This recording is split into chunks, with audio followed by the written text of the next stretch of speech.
Moving on to question number 6. Drinking water is obtained by the purification of seawater and river water. Desalination is used to convert seawater into drinking water. What is desalination? आपने सुना होगा हमारे सी ports पे और यहाँ पे desalination plants लगे होते हैं। क्यों होते हैं?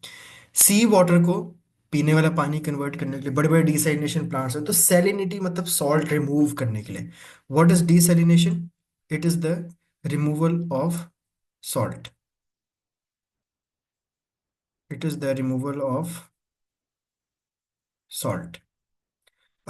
Yes, Salishba. I'll repeat the last part for you. Okay. Deduce the molecular formula of W आपने पूछा था ये वाला पार्ट। ओके ये जो हमने मोलर रेशियो बनाई थी, that 1 mole of W reacts with 3 moles of KOH। तो हमने उसका रिलेटिव फॉर्मूला मास डिटरमिन करना था। ठीक है, तो आपके पास इनमें मोलर रेशियो क्या है? 3 टाइम्स N = 3। मोलिकुलर फॉर्मूला का फॉर्मूला होता है MF = N into empirical formula. तो आपको जो ऊपर एम्पिरिकल फॉर्मूला आया था, आप उसके साथ बस 3 को मल्टीप्लाई कर दोगे तो you would have your what, the molecular formula which comes around C6H6O3।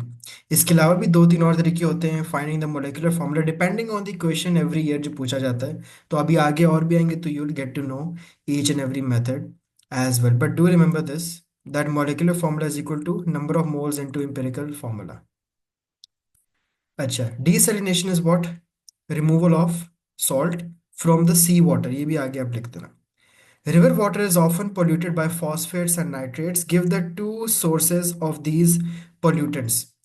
Geography वगैरह में आप लोगों ने कभी देखा होगा और आपकी ये चैप्टर एयर एंड वाटर के अंदर भी है, that many common fertilizers include nitrogen, phosphorus and potassium. बल्कि अब तो बहुत कंट्रीज में जो फर्टिलाइजर्स मिलते हैं उनके ब्रांड नेम्स ही NPK होते हैं, शोइंग कि उन फर्टिलाइजर्स में नाइट्रोजन, फॉस्फोरस और पोटेशियम है। तो what are the two sources of this pollutants fertilizers? ये जो फॉस्फेट्स और ये जो नाइट्रेट्स आ रहे हैं, they are coming from fertilizers. जब ओवर यूज हो जाते हैं ना, तो कभी बारिश हो जाए तो वो सॉइल के ऊपर से सारे वॉश ऑफ होके they go into the river water. Name one environmental effect cause by this pollutants in the river water. Eutrophication. Now what is eutrophication? Eutrophication होता है कि जब आपके पास जो फर्टिलाइजर्स होते हैं दे wash into a river water, let's say river water body है, इस रिवर वाटर बॉडी के ऊपर ना एक green layer, algal layer form हो जाती है। आपने कभी देखा हो कि बकेट्स के ऊपर भी बहुत अरसे तक पानी या उसमें कोई केमिकल मिक्स हो जाए, एक एल्गल ब्लूम हो जाता है, एल्गाए का ग्रीन कलर की एक लेयर फॉर्म हो जाती है on the surface of the lakes. उस ग्रीन कलर की लेयर क्यों फॉर्म होती है? क्योंकि बहुत सी फर्टिलाइजर्स जब पानी में जाते हैं दे प्रोमोट द एल्गल ग्रोथ। अब वो जब ग्रीन लेयर फॉर्म हो जाती है तो बाहर से सनलाइट भी अंदर नहीं आ सकती। वो सनलाइट आ रही होती है वो रिफ्लेक्ट ऑफ हो जाती है, तो जो एक्वाटिक प्लांट्स होंगे they won't be able to do photosynthesis. दूसरी बात, जब फोटोसिंथेसिस नहीं करते पौधे पानी के अंदर क्योंकि उस लेयर की वजह से सनलाइट अंदर नहीं आ रही ना, फोटोसिंथेसिस ऑक्सीजन प्रोड्यूस करता है, तो पानी में अब ऑक्सीजन की कमी हो जाती है। उस ऑक्सीजन की कमी की वजह से व्हाट हैपन कि जो आपके aquatic animals and they also start to die and most of the bacteria starts to grow in water as well. तो it's a very very great phenomena we call as eutrophication. आगे किसी paper के अंदर इसके 3 marks की detail भी आती है। River water can be converted into drinking water. Describe how insoluble solids are remove from river water. ये तो आसान है। आप रिवर वाटर में से कोई भी सॉलिड कैसे रिमूव कर सकते? डिजॉल्व ही नहीं हुआ फिल्ट्रेशन से। मसला तो तब आएगा, it becomes more complex if that solid has dissolved, वो मिसेबल हो गया। फिर हम डिस्टिलेशन, क्रिस्टलाइजेशन, फ्रैक्शन डिस्टिलेशन वगैरह यूज करते हैं। जब वो सॉलिड इनसॉल्युबल है, वो रिवर वाटर मिक्स ही नहीं हुआ, then it can be separated by filtration. Name the substances used to remove the bad tastes and odor from river water. Purification and filtration of water में एक step आता है जहां पे आप इसको कार्बन के साथ रिएक्ट करवाते हो। कार्बन क्या करता है? कार्बन के साथ जब हम पानी को रिएक्ट करवाते हैं, लोग यहाँ पे एक दफा किसी ने लिख दिया क्लोरीन। क्लोरीन टेस्ट ठीक करने के लिए नहीं डालते पानी में, क्लोरीन डिसइंफेक्ट करने के लिए डालते हैं। Carbon is use to remove the smell of water, उसका टेस्ट ठीक करने के लिए। और डिसइंफेक्ट करने के लिए हाँ हम क्लोरीन गैस को यूज करते हैं क्योंकि बैक्टीरिया को मार देता है। So it's a good disinfectant as well. Moving on, अच्छा, अब ये 3 क्वेश्चन सेक्शन बी में, अगर हम यहाँ पे जो जो ओ लेवल के स्टूडेंट हैं, आपको प्लान तो पता होगा, we are doing 1 O level and 1 IGCSE paper. ठीक है, ये ऑल्टरनेट डेज पे होते जाएंगे। तो सेक्शन बी के अंदर वी हैव 3 क्वेश्चंस, ठीक है, जिसमें से हमने चूज करने होते हैं। Total mark of this section is 30। Okay. Ammonium iodide, NH4I, is a white solid which decomposes when heated. A small sample of ammonium iodide is heated in a test tube. Describe how you would know when all the ammonium iodide has decomposed. आपके पास वो disappear हो जाएगा जब आप test tube में किसी solid को heat कर रहे हो। Let's say the salt of ammonium aluminium, sorry क्या कह रहा हूँ, एमोनियम आयोडाइड, ठीक है। That solid is going to disappear, बल्कि ग्रेजुअली डिसअपेयर, ठीक है। The solid is going to disappear, which means कि सारा का सारा डिकम्पोज हो गया। डिकम्पोज का क्या मतलब? It has been burned, it has been converted into other compounds and gases. Calculate the volume of gas measured at room temperature and pressure formed when 2.9 grams of ammonium iodide is completely decomposed. हमने क्या निकालना है? Volume of gas. अब इस reaction में gas कौन सी produce हो रही है? ओ, बल्कि दो गैसेस प्रोड्यूस हो रही हैं, एमोनिया गैस भी एंड हाइड्रोजन आयोडाइड गैस भी, ठीक है। सो फर्स्ट ऑफ ऑल हमें डाटा लेकिन किसका दिया है? वही मैंने जो ट्रिक बताई है, ठीक है। डाटा किस चीज़ का दिया हुआ है पहले उसको देखो। एमोनियम आयोडाइड का डाटा दिया हुआ है, इसके मोल्स निकालो फौरन से, ठीक है। तो इसके मोल्स क्या हो जाएंगे? Mass 2.90 over its MR, ammonium NH4 iodine, ये इसका MR आ जाएगा 145। आप लोग कैलकुलेट करके भी देख सकते हो। तो this is going to give you 0.02 moles. फिर वो कहता है कि कितने मोल्स ऑफ गैस फॉर्म हो जाएंगे। अब ये, अब अगर हम मोलर रेशो देखें तो मोलर रेशो 1:1:1, ठीक है। लेकिन अब यहाँ पे एक ट्रिक है। टोटल मोल्स ऑफ गैस पर कितने हैं? 2 मोल्स। 2 मोल कैसे? 1 मोल आपके पास एमोनिया है और 1 मोल आपके पास हाइड्रोजन आयोडाइड है। तो अगर आपके पास एमोनियम आयोडाइड के मोल्स 0.02 हैं, ठीक है, तो हम इसकी रेशो कैसे निकालेंगे? NH4I जो एमोनियम आयोडाइड है, इसकी रेशो हम लेंगे दोनों गैसेस से, क्योंकि दोनों ही गैसेस थी, NH3 एंड HI कंबाइन। तो अगर हम एमोनियम आयोडाइड की रेशो देखें वो हो जाएगी 1:2। टू कैसे है? क्योंकि इन दोनों की इंडिविजुअल 1:1 है। तो अगर आपके पास NH4I के 0.02 मोल्स हैं, तो NH3 या HI के टोटल मोल्स ऑफ गैस कितने हो जाएंगे जी? 0.04। अब आपके पास सिंपल हो गया, ठीक है। तो टोटल मोल ऑफ जो गैस आए थे that were double of ammonium iodide. अगर किसी को इश्यू है अभी पूछ ले, ठीक है। अब मोल्स आ गए, अब वॉल्यूम निकल आएगा। Volume of gas is equal two moles into 24 DM³ में, ख्याल से DM³ में चाहिए, उसने मेंशन नहीं किया हुआ, ठीक है। तो 0.04 multiplied by 24 will give you 0.96 DM³ will be the volume of gas. Describe a chemical test for iodide ions. अच्छा, आयोडाइड, क्लोराइड और ब्रोमाइड आयंस, जब भी इन तीनों के आपके टेस्ट पूछा जाए तो आपने क्या बताना है? हम यूज करेंगे acidified aqueous, acidified aqueous silver nitrate, acidified aqueous silver nitrate. अगर आयोडाइड होगा तो आपके पास क्या बनेगा? येलो PPT, क्योंकि अभी क्वेश्चन क्या था? Describe a chemical test for iodide ion. अगर आपके पास आए क्लोराइड आयन तो क्या बनेगा? White precipitate. अगर क्वेश्चन है ब्रोमाइड आयन, क्या बनेगा? Cream precipitate. अभी क्वेश्चन क्या है? आयोडाइड आयन, तो क्या बनेगा? Yellow precipitate. aqueous ammonium iodide reacts with aqueous bromine. Construct the ionic equation including state symbols for this reaction. ठीक है। तो I2 तो नहीं होगा। अच्छा, हमने आयोनिक इक्वेशन बतानी है। तो this is the displacement reaction के जो आयोडाइड आयंस होंगे from ammonium iodide, how are they going to react with aqueous bromine. तो आपके पास the products would be what?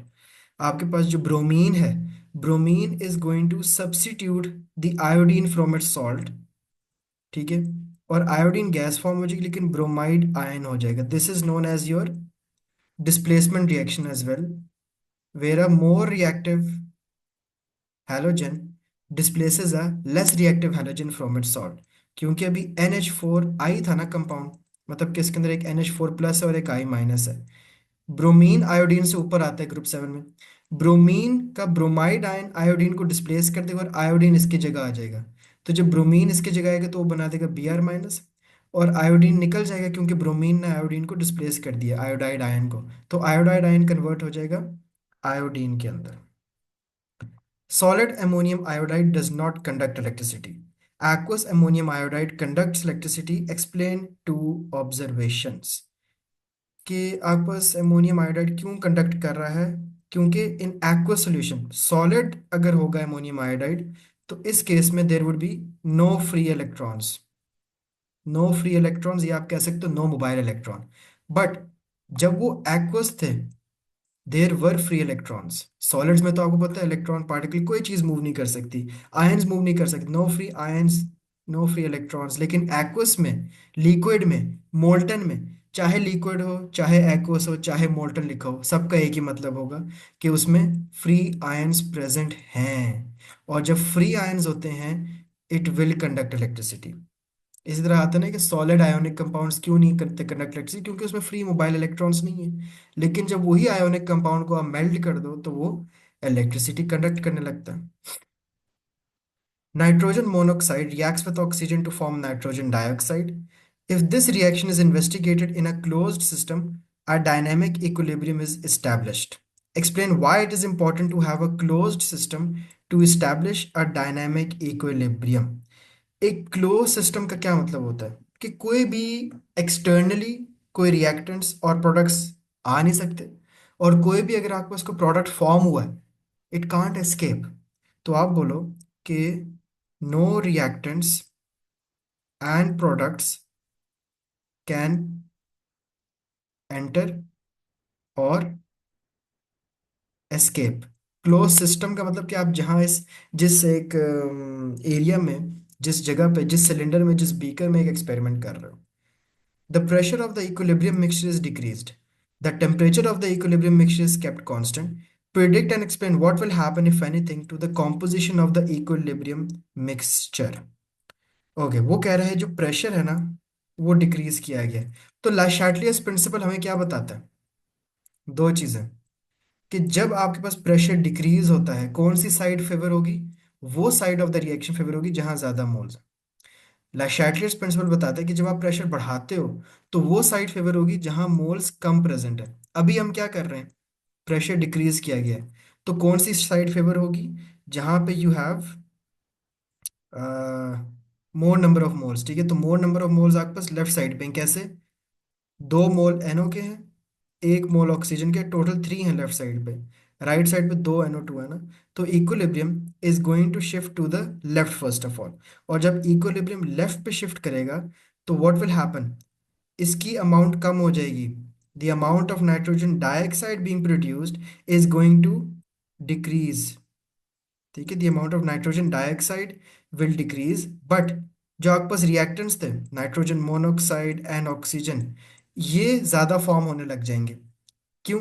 क्योंकि इक्विलिब्रियम जो था, equilibrium shifted to the left side of the reaction. Why? Because the left side had more number of moles, and the decrease in pressure always favors the side with more number of moles. This is going to be your prediction and your explanation.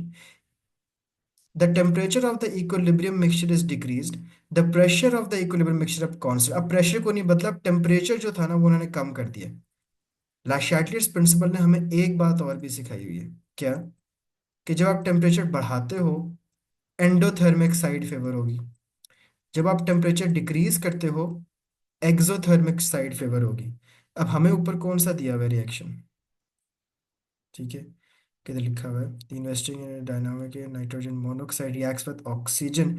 अच्छा, ये reacts with oxygen हो रहा है। कोई भी reaction जो oxygen के साथ रिएक्ट कर रहा है इसको हम क्या कहते हैं? कंबशन। और combustion reaction are always exothermic. मतलब कि ये रिएक्शन फॉरवर्ड डायरेक्शन में क्या है? एक्सोथर्मिक। मतलब बैकवर्ड डायरेक्शन में क्या होगा? Automatically endothermic. हमने टेम्परेचर क्या किया? We have decrease the temperature, और डिक्रीज इन टेम्परेचर हमेशा एक्सोथर्मिक साइड को फेवर करता है। और फॉरवर्ड डायरेक्शन हमारा है ही एक्सोथर्मिक क्योंकि कंबशन हो रही है, reaction with oxygen, burning in oxygen.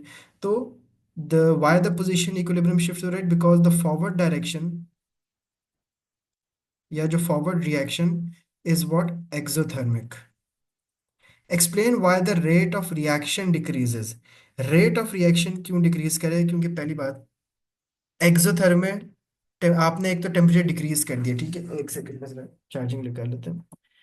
और whenever you decrease the temperature, what happens is temperature decrease करने की वजह से यहाँ पे हम एक सीक्वेंस लिखेंगे। क्योंकि हमने टेम्परेचर डिक्रीज किया, आपकी फॉरवर्ड साइड तो फेवर हो गई because it was exothermic, decrease in temperature always favours exothermic side, लेकिन decrease in temperature decreases the kinetic energy of the particles. When kinetic energy of the particles decrease, their speed will decrease as well. जब उनकी speed decrease हो जाएगी, their number of collisions will decrease, and hence the overall rate of reaction will also decrease. ये sequence आप रट लो, यही sequence, temperature कम, काइनेटिक एनर्जी कम, स्पीड ऑफ पार्टिकल्स कम, मतलब कोलिजन्स कम होंगे रिएक्टेंट्स और रिएक्टेंट्स के आपस में। और अगर रिएक्टेंट्स और रिएक्टेंट्स के आपस में कोलिजन्स ही कम है, कम प्रोडक्ट फॉर्म होगा, meaning the rate of the reaction और the speed of the reaction will be lower. आगे वो कहता है draw a dot and cross diagram for the molecule of oxygen. तो dot and cross diagram of an oxygen easy है, ठीक है, we just gonna skip this part, ठीक है। आगे देखते हैं, we have to finish this question. Nitrogen dioxide reacts with water, ये देख लेते हैं। नाइट्रोजन डाइऑक्साइड, इसको बैलेंस कर लेंगे, reacts with water to form nitric acid and nitrous acid.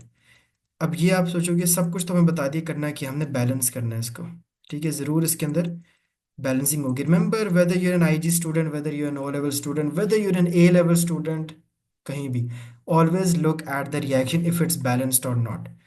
Right side पे नाइट्रोजन कितने हैं? एक, एक दो हैं, लेफ्ट साइड पे एक है तो यहाँ पे टू डाल दें। Hydrogens are balanced, oxygen left side पे थ्री हैं, राइट साइड पे नहीं, लेफ्ट साइड पे सेवन, फाइव हो गए, राइट साइड पे भी थ्री और थ्री, ये हो गए H2O, HNO3, HNO2। Yes, the reaction is now balanced. Nitric acid is a strong acid and nitrous acid is a weak acid. Describe the difference between a strong acid and a weak acid. Can someone tell me the answer and then we can end this paper? बताएं जी, what is the difference between a strong acid and a weak acid? So hmm. one dissolves properly and the other doesn't. Prop ठीक है, इसको थोड़ा बेहतर। Sir, ionizes? Yes, ionising, that's the word I was looking for. Dissolving जिसने कहा, ठीक है, completely properly नहीं, the one which ionises completely, या फिर डिसोसिएट्स कंप्लीटली, क्योंकि एसिड का काम क्या है? प्रोटॉन देना। कितनी जल्दी वो एसिड अपना हाइड्रोजन आयन लूज करेगा, कितनी आसानी से वो हाइड्रोजन आयन में डिसोसिएट होगा, that will be a strong acid. अगर हाइड्रोक्लोरिक एसिड है, उसके पास एक ही हाइड्रोजन, कितनी तेजी से वो H प्लस और Cl माइनस प्रोड्यूस कर रहा है, हमें ये तेजी से चाहिए है। जितना वो स्ट्रांगली, जितना कंप्लीटली आयोनाइज करेगा, it is going to be a strong acid. And a weak acid only partially, क्या वर्ड यूज करना है? पार्शली, या फिर वीकली भी कर सकते हैं, partially is a better word. Partially ionise जो होगा वो होगा वीक एसिड, फुली आयोनाइज जो होगा that would be a strong acid. And that is the end of your today's paper.